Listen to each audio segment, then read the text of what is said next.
I, Cami, have always been a very non-confrontational person. So my story is going to shock you a little. When I met my now husband, Damien, we clicked right away. We started dating right away, and I knew from the beginning that he was the one. Damien was a sweet and caring boyfriend who always loved pampering me. My own parents kind of neglected me, so I treasured him. When we were together, we felt like everything was going right. However, our life will not always be full of sunshine and roses. It all started when I met his family. Knowing Damien, I always thought that his family would be equally sweet and kind. Turns out I was wrong.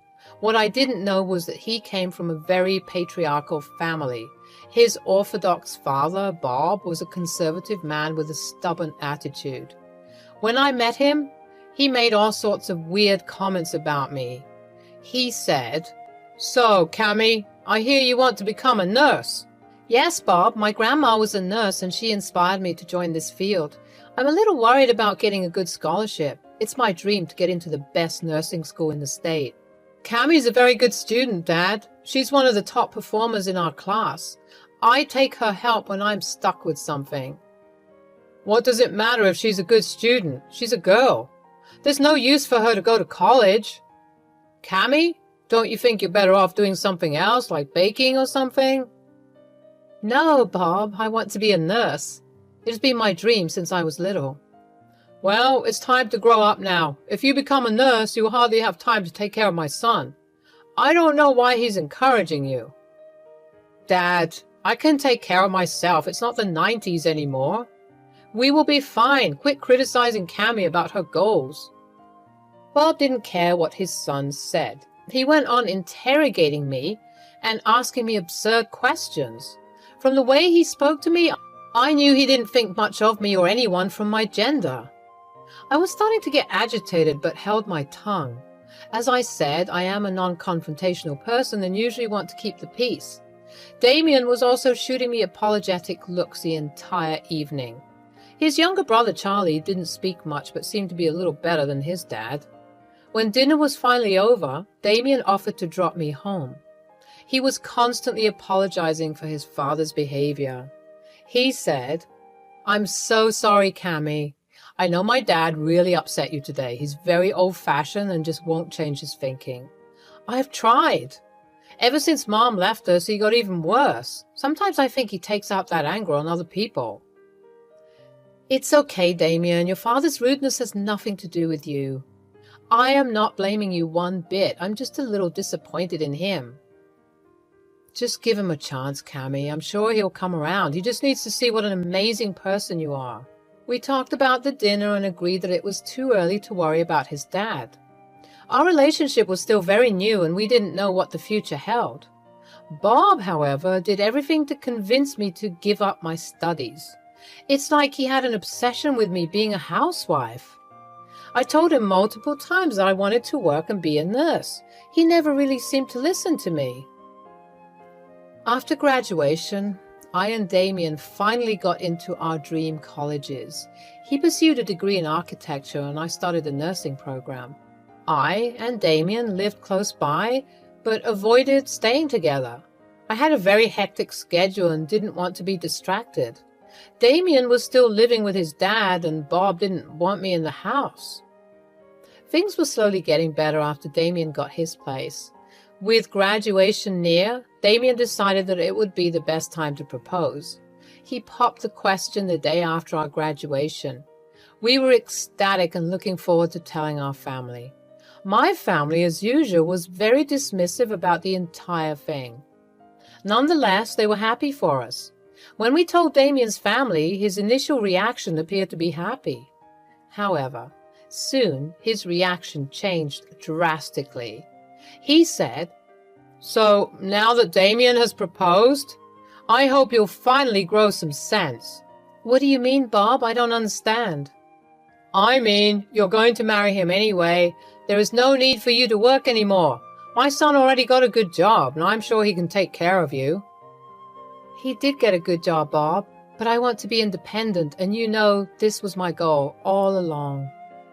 "Don't tell me you're still stuck in your stupid dream. It's childish." Once you're a married woman, you need to be home and take care of your family. I hope you are not one of those child-free people. Dad, it's too early to talk about kids. Besides, what we do in our married life is none of your business. Cammy will join her job.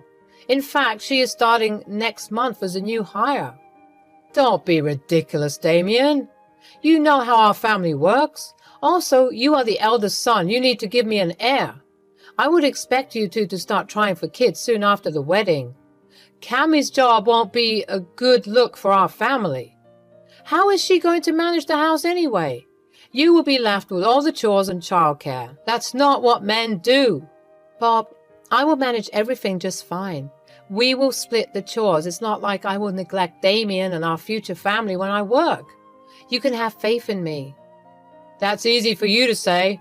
No wonder your parents don't keep in contact with you.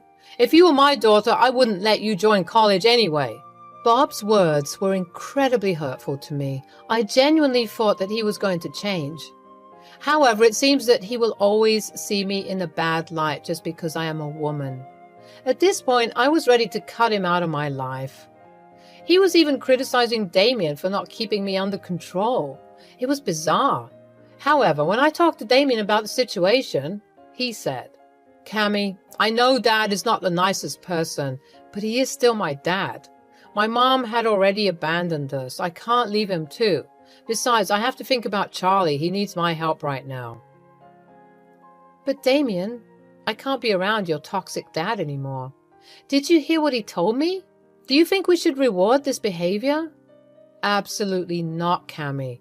I don't support his behavior in any way. All I'm saying is going no contact is not an option. If you want, you can stay away, but I have to look after him and Charlie.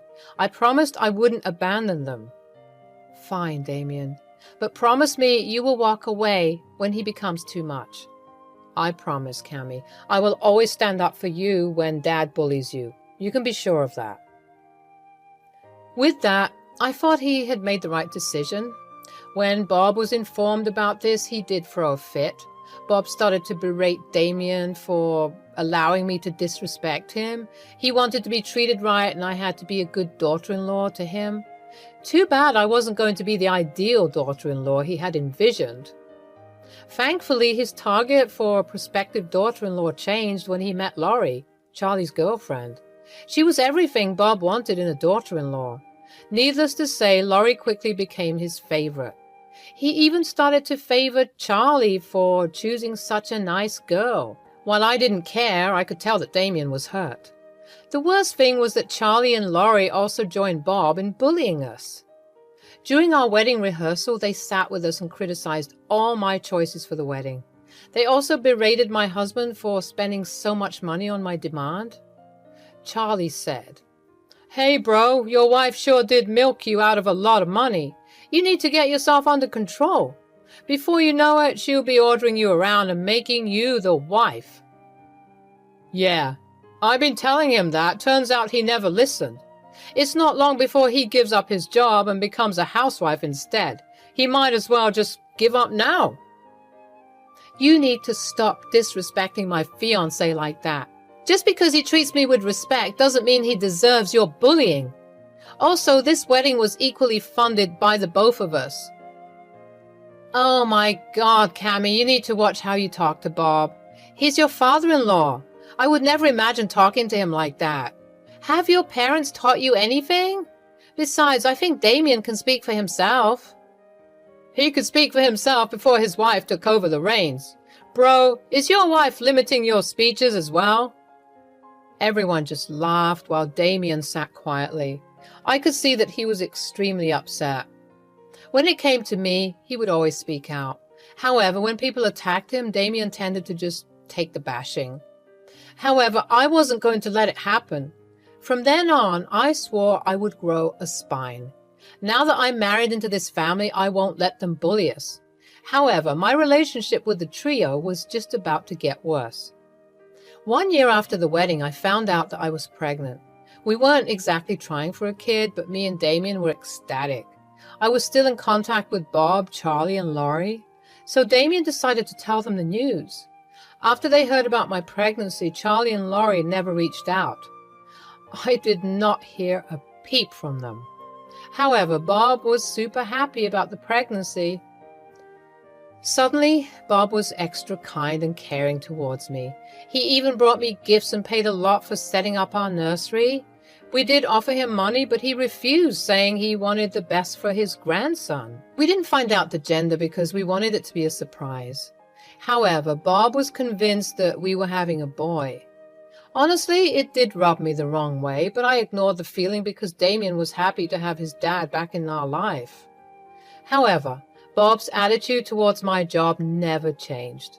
One day, when Damien, Bob, Charlie, and Laurie were out for dinner, Laurie said, "So, Cammy, when are you quitting your job?" "Excuse me? I don't understand." "You know, with the child on the way, you need to start changing your priorities. If I was you, I would never sacrifice my time for my job. My child would need me, and I wouldn't be selfish enough to leave him alone." "Our baby won't be alone, Laurie. Thanks for your concern, but you and I are not the same. We will look into daycare and babysitters when it's time. We already have everything planned out. There is no need for any of us to quit our jobs." My God, some women can be selfish. I didn't take up a job because I wanted to give all my time to my family. We are going to try for kids as soon as we get married next year. I can't imagine being away from my kids when I go to my job. That's exactly why I never looked for one. Cammy, if you don't want to be a bad mom, you better listen to Laurie. I'm lucky she knows exactly what a wife should be doing for her family. We don't care what your wife does for you, Charlie. I and Laurie will be equally responsible for the child. Now, there's no need for a fight. I'm sure Laurie will figure everything out once my baby boy arrives. Who knows? You might just charm her into staying back. I was getting irritated by the conversation, but didn't escalate it any further. Having a meltdown in the middle of dinner won't be good for the baby. Damien also looked pissed and told them that we were leaving. Laurie and Charlie were being obnoxious, but we knew why. They were just mad that Bob was paying us so much attention. Laurie even let it slip that she wished she had the first grandchild. I found her comment strange because no matter what, grandparents would love all their grandchildren. Again, I was dead wrong. When I finally gave birth after 8 months, we found out that it was a girl. Me and Damien were over the moon because, frankly, we were looking forward to the baby girl. Damien and I didn't have any sisters, so we wanted to have a baby girl in the family. Charlie and Laurie also seemed to be happy. However, they weren't happy for us. You see, the moment we told Bob about his granddaughter, he just looked surprised. He refused to believe we had a girl. Bob came to my room and said, "Is this true, Cammy, you had a girl?" "That is impossible. My first grandchild cannot be a girl. Damien is the oldest and he needs to have a boy. How am I going to get an heir now? Damien, are you sure she didn't cheat on you? Our family doesn't have girls. There must be something fishy." "Dad, Cammy didn't cheat on me. We had a girl. What does it matter if your grandchild is a girl? Aren't you happy to be a granddad?" "Absolutely not. I was being nice to you because I thought it was a boy. If you had found out the gender and told me, I wouldn't have made the effort." "Dad, are you serious? That is your freaking granddaughter, your own blood. How can you be so cruel?" "It's not a boy and I have nothing to do with her. She's your problem. I have no interest in being her loving granddad. I expect you to pay me back for the nursery. You have scammed me." "We will pay you back, Bob. If you can't be civil towards our daughter, there is no need for you to be here. You can leave." With that, Bob just turned around and left. Yes, he didn't hold our daughter, didn't even look at her. He simply didn't care anymore. This humiliation was too much for me. Damien broke down crying when Bob left. He couldn't believe his dad could be so cruel. However, we were skeptical about going no contact again. We wanted our daughter to have a relationship with him. We were both hopeful that he would come around. Our little girl, Chrissy, is our world. She is the kindest and most well-behaved child we could ask for. I and Damien were extremely happy to have her in our life. Christy was a general sweetheart and extremely good at her studies. She became an A student in her class and was loved by everyone. We tried to facilitate a relationship between her and Bob. While Chrissy loved her granddad, Bob wasn't that keen on being involved. What little attention he gave her disappeared when Charlie and Laurie had a son. Since Andy's birth, Bob did everything to make Charlie and Laurie comfortable. He even gave away a part of his income to support their household. Andy was a pampered kid who became very entitled. Since Laurie didn't work, it was becoming hard for Charlie to finance their luxurious lifestyle. Bob, being the doting grandpa he is, sponsored Andy's expensive demands. He was civil towards Chrissy, but never that involved. When Chrissy was a teenager, we had the worst fight with Bob. It was Christmas and we were invited to Bob's house for the celebration. When we went there, we saw that his house was filled with pictures of him and Andy. Chrissy said, "Grandpa, why don't you have any pictures on your wall? You have a lot of Andy's pictures. I don't remember you even asking for a picture with me." "Well, that's because Andy is my future heir. He's going to be the head of this family soon. You are just a girl who will be married off. I don't need a picture of you in this house. Besides, this house will go to Andy when I pass.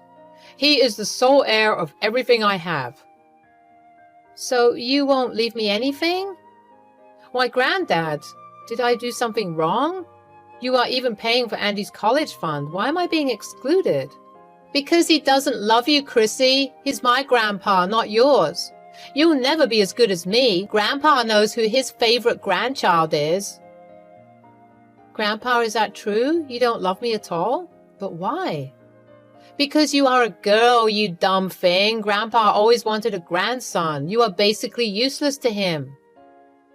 Before I could intervene, Chrissy started to cry. She kept asking Bob if it was true.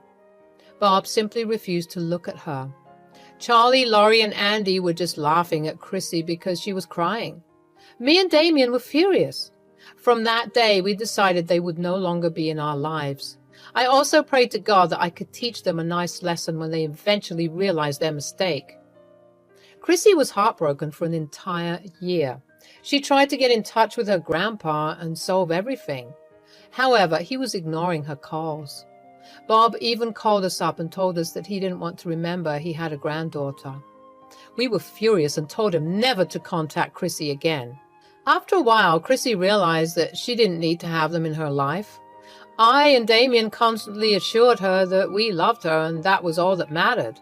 We put her into therapy to get better. A few years later, Chrissy got into a great college. Her grades were amazing and she easily landed her dream job as a software engineer.